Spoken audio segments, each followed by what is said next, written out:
வணக்கம் மக்களே, நான் தான் உங்கள் ஜாக்சன். ஸோ இன்றைக்கி நான் எதுக்காக வந்திருக்கேன்னா, ஒரு எக்ஸாமை உங்களால் ஃபஸ்ட் அட்டெம்ப்ட்லேயே கிளியர் பண்ண முடியும்னு நீங்கள் நினைக்கிறீங்களா? திங்க் பண்ணி பாருங்கள். கண்டிப்பாக கிளியர் பண்ண முடியும் நம்மளால். அதுக்கான ஸ்ட்ராட்டஜி வீடியோ தான் இது. எப்படி ஒரு எக்ஸாமுக்கு ப்ரிப்பேர் பண்ணணும் நீங்கள் அப்படின்றதான் நீங்கள் உங்களுக்கு சொல்ல போகிறேன். ஸோ இப்போதைக்கு LIC AAO எக்ஸாம் வருது பார்த்தீங்களா, அதுக்கான ஸ்ட்ராட்டஜி வீடியோ உங்களுக்கு கொடுக்குறேன். ஸோ கவனிச்சுக்க. ஒரு எக்ஸாம் நம்ம எழுத போகிறதுக்கு முன்னாடி என்னென்ன விஷயங்கள்லாம் நம்ம செய்யணும் அப்படின்றத உங்களுக்கு ஃபஸ்ட்டு சொல்ல போகிறேன். இதுக்கப்புறம் ரீசனிங் என்னென்ன டாப்பிக்கு, ஆப்ட் என்ன டாபிக், இங்கிலீஷ் என்ன டாப்பிக்ன்றதை பார்த்துடலாம். ஸோ ஃபஸ்ட்டு கவனிங்க. எக்ஸாம் இப்போ மே மாதம் அவங்க ஸ்டார்டிங்லேயே ஒரு மே 2023 அவங்க டென்டேட்டிவ் டேட் கொடுத்துருக்காங்கன்னு வச்சுக்கோங்களேன். அப்போ அந்த டேட்டுக்கு முன்னாடி வர நீங்கள் ஒரு டைம் அலோகேட் பண்ணி ஷெட்யூல் போடணும்.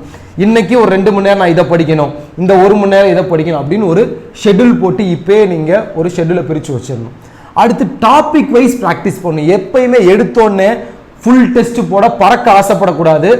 அப்படியே மெதுவாக இம்ப்ரூவ் ஆகிட்டே போகணும். ஸோ எடுத்தோடனே டாபிக் வைஸ் ப்ராக்டிஸ் பண்ணுங்கள். டாபிக் வைஸ் மீன்ஸ் இப்போ ரீசனிங்கில் கோடிங் டிகோடிங், குவான்ஸில் சிம்பிளிஃபிகேஷன், இதெல்லாம் எடுத்து சால்வ் பண்ணி பாருங்கள். சரியா?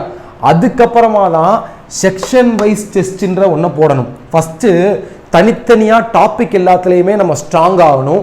ஒரு டாப்பிக்கை நமக்கு பேசிக் தெரியணும், அதை ஒரு மீடியம் லெவல் சம் கொடுத்தாலும் சால்வ் பண்ண தெரியணும். ஸோ இதெல்லாம் உங்களுக்கு தெரிஞ்ச பிறகு நீங்கள் என்ன செய்யணும்னா செக்ஷன் வைஸ் டெஸ்ட் போடணும். ரீசனிங் செக்ஷன் ஒரு 20 நிமிஷம் எடுத்துட்டு ரீசனிங் செக்ஷனை மட்டும் டெஸ்ட் போட்டு பாருங்க. குவான் செக்ஷன் ஒரு 30 நிமிஷம் எடுத்துட்டு குவான் செக்ஷனில் எல்லா சம்மையுமே டெஸ்ட் போட்டு பாருங்க. அதுக்கப்புறமா செக்ஷன் வைஸ் டெஸ்ட்டும் நீங்கள் முடித்த பிறகு தான் ஓவரால் டெஸ்ட்டே எடுக்கணும். புரிஞ்சா? Overall test reasoning, quants, English 3மே சேர்த்து ஒரு பிலிம்ஸ் டெஸ்ட் ஃபுல் டெஸ்ட்டாக அப்புறமா எடுத்து போட்டு பாருங்கள். ஸோ ஸ்டெப் பை ஸ்டெப்பாக தான் நம்ம இம்ப்ரூவ் பண்ணணும். ஃபஸ்ட்டு ஸ்டெப்பு ஷெட்யூல் அலோகேட் பண்ணுங்கள். செகண்ட் ஸ்டெப்பு ஒவ்வொரு டாப்பிக்காக சம்மு போட தெரியுதான்னு பாருங்கள். தேர்ட் ஸ்டெப்பு ஒரு செக்ஷன் எடுத்து அதுக்குன்னு ஒரு டைமிங் வச்சு செக்ஷன் வைஸ் டெஸ்ட் சால்வ் பண்ணி பாருங்கள். அடுத்து எக்ஸாமுக்கு 20 நாள் முன்னாடி, ஃபார் எக்ஸாம்பிள் மே 2 எக்ஸாம் அப்படின்னா ஒரு ஏப்ரல் 10 தான் நீங்கள் ஓவரால் டெஸ்ட்டே போட ஆரம்பிக்கணும். அப்படியே மார்க் டெஸ்ட்டே நீங்கள் அந்த 20 நாளைக்கு முன்னாடி போட ஆரம்பிங்க. இந்த வே நீங்கள் ஃபாலோ பண்ணிங்கன்னா கண்டிப்பாக ஃபஸ்ட் அட்டெம்ப்ட்லேயே நம்ம கிளியர் பண்ண முடியும். ஸோ ரீசனிங்கில் என்ன மாதிரி கொஸ்டின் எதிர்பார்க்கலாம், குவான்ஸில் என்ன எதிர்பார்க்கலாம் அப்படின்றத நான் சொல்கிறேன். ஒவ்வொன்றையும் எந்த வெப்சைட்டில் நீங்கள் பண்ணணும் அப்படின்றத சொல்கிறேன். ஃபஸ்ட்டு டாபிக் வைஸ் ப்ராக்டிஸ் நீங்கள் எந்த சைட்லலாம் பண்ணணும், செக்ஷன் வைஸ் டெஸ்ட் எதில் போடணும், ஓவரால் டெஸ்ட் எதில் போடணும் அப்படின்றது தான் இந்த வீடியோவில் உங்களுக்கு நான் சொல்ல போகிறேன். ஸோ மக்களே, ஒவ்வொன்றும் எந்தெந்த வெப்சைட்டில் ப்ராக்டிஸ் பண்ணணும் நீங்கள் அப்படின்றத இப்போ நான் சொல்ல போகிறேன். ஸோ அதை கவனிச்சுக்கணும். ஃபஸ்ட்டு டாபிக் வைஸ் ப்ராக்டிஸ் எடுக்கிறோம் பார்த்தீங்களா, கோடிங் டிகோடிங்கு, சிலாயிசம், MOT, சிம்பிளிஃபிகேஷன், இது எல்லாத்தையும் இந்த 6 வெப்சைட்டில் ப்ராக்டிஸ் எடுங்க. அஃபேர்ஸ் கிளவுட், கிரேட் அப், பேங்கர்ஸ் அடா, கவர்மெண்ட் ஜாப் அடா, பேங்கர்ஸ் டெய்லி, ஆஸ்பிரண்ட் ஜோன், இந்த எல்லாத்துலேயுமே அந்த டாபிக் இருக்கும். ஃபார் எக்ஸாம்பிள் உங்களுக்கு கோடிங் டிகோடிங் கொஸ்டின் தேவைப்படுதுன்னா கூகுளில் போய் கோடிங் டிகோடிங் ஸ்பேஸ் அஃபேர்ஸ் கிளவுட்னு போட்டிங்கன்னா டேரெக்டாக அந்த பேஜுக்குள்ளே போயிடும். அதில் பார்த்தீங்கன்னா ஒரு 50 செட்டு இருக்குன்னு வச்சுங்களேன். ஒவ்வொரு செட்லேயும் நமக்கு எவ்வளோ இருக்கும்னா 10 கொஸ்டின், அப்போ 500 கொஸ்டின் ஆச்சா. ஸோ இப்படி ஒவ்வொரு வெப்சைட்டாக போய் டாபிக் வைஸ் ப்ராக்டிஸ் எடுத்துக்கோங்க. இது மட்டும்தான் உங்களை இம்ப்ரூவ் பண்ணும். கிளியரா? அடுத்து section wise test, section wise practice எப்படி எடுக்கிறது அப்படின்னு பார்த்தீங்கன்னா, நம்ம கிராக் வித் ஜாக் அப்படின்னு டெலகிராம் குரூப் இருக்குது. உண்மையிலே ரொம்ப உங்களுக்கு யூஸ்ஃபுல்லாக இருக்கும். ஒவ்வொரு செக்ஷனுக்கும் ஒவ்வொரு குரூப் வச்சு நாங்கள் டெய்லி குவிஸ் கண்டக்ட் பண்ணிக்கிட்டு இருக்கோம். மக்கள் செமையாக கொண்டு போய்கிட்டு இருக்காங்க. இந்த டெலகிராம் குரூப்போட லிங்க் டிஸ்கிரிப்ஷனில் இருக்குது, நீங்கள் யூஸ் பண்ணிக்கோங்க.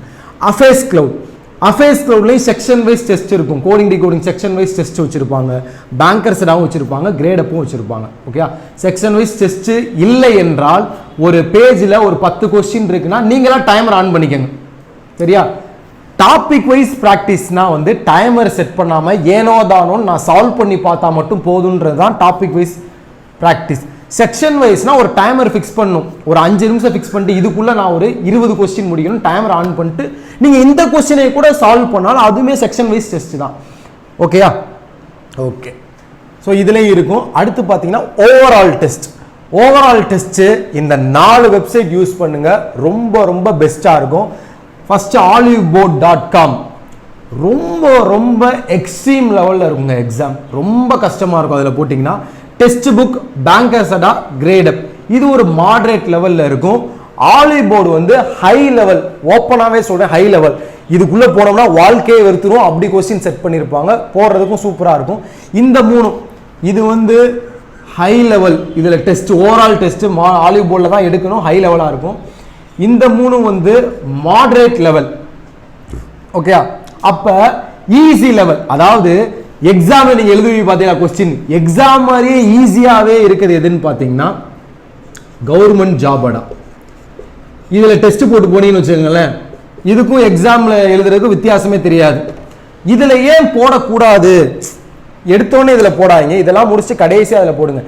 உங்களுக்கு லைட்டாக மோட்டிவேஷன் வரணும்னா இதில் டெஸ்ட் போடுங்க. நீங்கள் டெஸ்ட் நல்லாவே போட்டுக்கிட்டு இருக்கீங்க, சப்பையாக தெரியுது அப்படின்னா ஆலிவ் போர்டில் போய் போடுங்க. மாடரேட் லெவலில் நார்மலாக யூஸ் பண்ணிக்கோங்க. ஸோ எல்லாத்துலேயுமே டெஸ்ட் எடுத்து பாருங்கள், எல்லாத்துலேயுமே ஒரு ஃப்ரீ டெஸ்ட் வச்சுருப்பாங்க, அதை யூஸ் பண்ணிக்கோங்க நீங்கள். ஓகேயா? ஸோ டாபிக் வைஸ் ப்ராக்டிஸ்க்கு இந்த வெப்சைட்டு, செக்ஷன் வைஸ் டெஸ்ட்டுக்கு இந்த வெப்சைட்டு, ஓவரால் டெஸ்ட்டுக்கு இந்த வெப்சைட்டு. டைம் நான் ஏன் கொடுக்க தெரியுமா, ஷெட்யூல் டைமு ஒவ்வொருத்தவங்களுக்கும் ஒவ்வொரு டைம் வந்து படிக்கிறதுக்கு பிடிச்சிருக்கும். இப்போ நான் என்ன செய்வேன், நான் காலையில் 9 to 11 மட்டும்தான் எனக்கு கான்சன்ட்ரேஷன் இருக்கும், அதில் மட்டும்தான் படிப்பேன். அடுத்து பார்த்தீங்கன்னா 6 to 8 மட்டும்தான் படிப்பேன், இடையெல்லாம் எனக்கு படிக்கவே தோணாது. ஸோ இந்த மாதிரி ஒவ்வொருத்தவங்களுக்கும் ஒவ்வொரு டைமிங் இருக்கும். உங்களுக்கு எந்த டைம் நல்லா ஸ்பெண்ட் பண்ணுற மாதிரி இருக்கோ அந்த டைமை ஷெட்யூல் போட்டு ஒரு 1 மணி நேரம் எடுத்து ரீசனிங் ஃபுல்லாக சால்வ் பண்ணுங்கள், ஒரு 1 மணி நேரம் எடுத்து குவான்ஸ் ஃபுல்லாக சால்வ் பண்ணுங்கள், ஒரு 1 மணி நேரம் எடுத்து இங்கிலீஷ் ஃபுல்லாக சால்வ் பண்ணுங்கள். நான் சொல்கிறது மெயினாக சொல்கிறது என்னென்னா, 1 மணி நேரம் ரீசனிங்க்குன்னு எடுக்கிறீங்களா 5 நிமிஷம். இப்போ நீங்கள் டெலகிராமில் நம்ம ப்ராக்டிஸ் செஷன் பார்த்துருப்பீங்க, 6:30 to 7:30 ப்ராக்டிஸ் செஷன், ஒரு 5 நிமிஷத்துக்கு ஒரு கொஸ்டின் நான் இறக்கிட்டே இருப்பேன். ஸோ இந்த மாதிரி ப்ராக்டிஸ் பண்ணிக்கோங்க, அது ரொம்ப உங்களுக்கு ஈஸியாக இருக்கும். அதுதான் செக்ஷன் வைஸ் ப்ராக்டிஸ் உங்களுக்கு ரொம்ப ஹெல்ப்ஃபுல்லாக இருக்கும். ஸோ இதை ஃபாலோ பண்ணிக்கோங்க. ஃபஸ்ட்டு விஷயம் ஷெட்யூல் கரெக்டாக போட்டுக்கோங்க, டாப்பிக்கை ஃபஸ்ட்டு கற்றுக்குங்க, டாப்பிக்கோட பேசிக்ஸை நல்லா கற்றுக்குங்க, அதுக்கப்புறம் செக்ஷன் வைஸாக ப்ராக்டிஸ் பண்ணி பாருங்கள். கடைசியாக எக்ஸாம் 20 நாள் முன்னாடி ஓவரால் டெஸ்ட் எடுங்க. ஓகே, ஸோ ரீசனிங்கில் என்னென்ன டாபிக் இருக்குது, குவான்ஸில் என்னென்ன டாபிக் நீங்கள் எக்ஸ்பெக்ட் பண்ணலாம், இங்கிலீஷில் என்னென்ன எக்ஸ்பெக்ட் பண்ணலான்னு இப்போ சொல்கிறேன், அதை கவனிச்சுக்கணும். ஸோ இப்போ மக்களே செக்ஷன் வைஸ் எந்த மாதிரி ஃபார்மெட்டில் நம்ம LIC AAO எக்ஸாமுக்கும் ESIC எக்ஸாமுக்கும் எதிர்பார்க்கலாம் அப்படின்றத சொல்கிறேன், கவனிச்சுக்கோங்க. இப்போது ரீசனிங் ஃபஸ்ட்டு நீங்கள் எல்லாருமே நல்லா தெரிஞ்சுக்க வேண்டியது, ரீசனிங் மட்டும்தான் ஸ்கோரிங் பார்ட்டு, அதை எல்லாரும் ஃபஸ்ட்டு உணர்ந்துக்கோங்க, அக்செப்ட் பண்ணிக்கோங்க.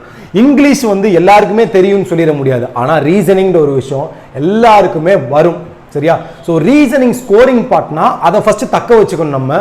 ஸோ உங்களோட டார்கெட் LIC AAOலையும் ESICலையும் 35 out of 35 வாங்குறதான், வாங்குறீங்க கண்டிப்பாக வாங்கி ஆகணும். Okay, so coding decoding syllabus MOT ரொம்ப ஈஸியான டாபிக், இதிலிருந்து நம்ம ஒரு 10 மார்க் எதிர்பார்க்கலாம். இதை வந்து நீங்கள் நான் முன்னாடி சொன்ன மாதிரி செக்ஷன் வைஸ் டாபிக் வைஸ்லாம் ப்ராக்டிஸ் வச்சுக்கோங்க. அடுத்து miscellaneous sum, blood relation, direction test, alphabet test, SOT, data sufficiency, அடுத்து number sequence, letter sequence, alpha numeric puzzle, இந்த மாதிரி இதர டாப்பிக்கெல்லாம் வந்து மிஸ்லனியஸ் டாபிக்னு சொல்லுவோம். இதுலேருந்து ஒரு 10 மார்க் எதிர்பார்க்கலாம். இதுவும் டைமரை வச்சு சால்வ் பண்ணுங்கள். இது எல்லாமே நீங்கள் வந்து நல்லா படிச்சிட்டிங்கன்னா டைமரை வச்சு சால்வ் பண்ணுங்கள், அப்போ தான் நமக்கு எக்ஸாம்லேயும் கரெக்டாக வரும். பசில் சீட்டிங் சேர்த்து ஒரு 15 மார்க் போட்டு பார்த்துட்டே இருங்க. பசில் சீட்டிங் தான் கஷ்டம், டெய்லி ஒரு 5 பசில் 5 சீட்டிங் போடுங்க, உங்களுக்கு ரொம்ப யூஸ்ஃபுல்லாக இருக்கும். அதை மாதிரி தனியாக நம்ம சால்வ் பண்ணும்போது வேறு லெவலில் சால்வ் பண்ணுவாங்க. இப்போ ஒரு கோடிங் டிகிரி என் கையில் கொடுத்து போடுறா அப்படின்னா 1 நிமிஷத்தில் போட்டு முடிச்சிடும். ஆனால் இது எல்லாத்தையும் மிக்ஸ் பண்ணி ஒரு டோட்டல் டெஸ்ட்டாக கொடுக்கும்போது மட்டும்தான் ஒருத்தவனோட கெப்பாசிட்டி நமக்கு தெரியும். அந்த டைத்தில் அவன் எப்படி மேனேஜ் பண்ணணும் அப்படின்றத அவன் கற்றுக்கணும். அது ஓவரால் டெஸ்ட் போடும்போது நீங்கள் கற்றுக்குவீங்க. அடுத்து குவான்ஸில் போனோம்னா simplification, approximation, quadratic equation, missing number, wrong number, DI, data sufficiency, quantity based problem, application sum. இந்த குவான்ஸை நம்பவே முடியாதுங்க. திடீர்னு சிம்பிளிஃபிகேஷன் 10 மார்க் கேட்பாங்க, திடீர்னு கேட்க மாட்டாங்க. ஸோ குவான்ஸில் இந்த 7 டாபிக்குமே நீங்கள் தரவாக இருக்கணும், டெய்லி ப்ராக்டிஸில் இருக்கணும், எல்லாமே டெய்லி ப்ராக்டிஸ் இருக்கணும். நம்ம டெலகிராம் குரூப்பில் போய் பாருங்கள் டெய்லி எப்படி ப்ராக்டிஸ் பண்ணுறாங்க. அந்த மாதிரி உங்களுக்குன்னு ஒரு ஷெட்யூல் போட்டுக்கோங்க. உங்களால் உட்கார முடியலை அப்படின்னா டெலகிராம் குரூப்புக்கு வாங்க, அதில் நாங்கள் உங்களுக்கு சொல்லித்தரோம். ஓகே, அடுத்து English class test, double filler, RC, sentence rearrangement, sentence improvement, error spotting, இதெல்லாம் வந்து புதுசாக நீங்கள் கற்றுக்கிட்டு போக முடியாது. நான் உங்களுக்கு ஒரு சிம்பிள் வழி சொல்கிறேன், நான் எப்படி பண்ணேன்றதை சொல்கிறேன். க்ளோஸ் டெஸ்ட்டு ஒரு 50 நிமிஷம் எடுத்து போட்டு பார்ப்பேன், போட்டு பார்த்துட்டு அது எக்ஸ்ப்ளனேஷன் கொடுத்துருப்பாங்க, இதனால தான் இது வந்திருக்குன்னு சொல்லி அப்படி பார்ப்பேன். எடுத்தோடனே எரர் ஸ்பாட்டிங்க்கெல்லாம் அந்த 100 ரூல்ஸை மனப்பாடம் பண்ணுறதெல்லாம் வேஸ்ட்டு. கிரண் புக்கில் ஒரு 1200 எரர் ஸ்பாட்டிங் இருக்கும், அந்த டெய்லியும் வந்து ஒரு 50 சால்வ் பண்ணுங்க. இன்னைக்கு ஒரு 50 சால்வ் பண்ணுறீங்கன்னு வச்சுங்களேன் எரர் ஸ்பாட்டிங், நாளைக்கு இன்னொரு 50 சால்வ் பண்ணும்போது முந்தின நாள் சால்வ் பண்ண 50ஐயும் பார்த்துக்கணும். அப்போ 100 ஆச்சா? இந்த மாதிரி ஒரு 500 தாண்டும் போது உங்களுக்கு எரர் ஸ்பாட்டிங் ஒரு தரவான ஒரு வியூ கிடைச்சிருக்கும். சரியா? ஸோ இப்படி தான் ப்ராக்டிஸ் பண்ணும்.